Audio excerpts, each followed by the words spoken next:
అందరికీ నమస్కారం. Welcome to Telugu word. Tamil cinema పరిశ్రమలో విషాదం చోటు చేసుకుంది. ప్రముఖ హాస్య నటుడు రోబో శంకర్ కన్నుమూశారు.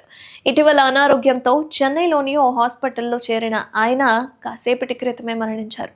ధనుష్ నటించిన మారి సినిమాతో గుర్తింపు తెచ్చుకున్నాడు రోబో శంకర్. ఆ తర్వాత అజిత్ నటించిన విశ్వాసం, శివకార్తికేయన్తో వెలైకారన్ వంటి చిత్రాల్లో హాస్య పాత్రలో నటించారు. గత కొద్ది నెలలుగా ఆయన కామర్లతో బాధపడుతున్నారు. ఇటీవలే ఓ సినిమా షూటింగ్లో పాల్గొన్న ఆయన స్పృహ తప్పి పడిపోయారు. దీంతో ఆయన్ని వెంటనే సమీపంలోని హాస్పిటల్లో చేర్పించి చికిత్స అందించారు. ఇక ఇంటెన్సివ్ కేర్ యూనిట్లో చేర్పించగా చికిత్స తీసుకుంటూనే సెప్టెంబర్ 18న మరణించారు. ఆయనకు 46 ఏళ్ళు. గతంలో ఆయన కామర్లతో బాధపడుతూ దాని నుంచి కోలుకొని మళ్ళీ సినిమాల్లో నటించారు.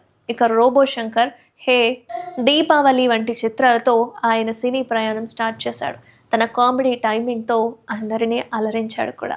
కమల్ హాసన్ రోబో శంకర్కు నివాళులర్పించారు. ఇక రోబో శంకర్ అనేది ఒక పేరు మాత్రమే కాదు అని, నా నిఘంటువులో నువ్వు నా తమ్ముడివి, నన్ను వదిలి వెళ్ళిపోతావా, నీ పని అయిపోయింది, నువ్వు వెళ్ళిపోయావు, నా పని అసంపూర్ణంగానే ఉంది, రేపు నువ్వు మన కోసం వెళ్ళిపోయావు కాబట్టి రేపు మనది అంటూ ఎమోషనల్ నోట్ రాసుకొచ్చారు కమల్ హాసన్.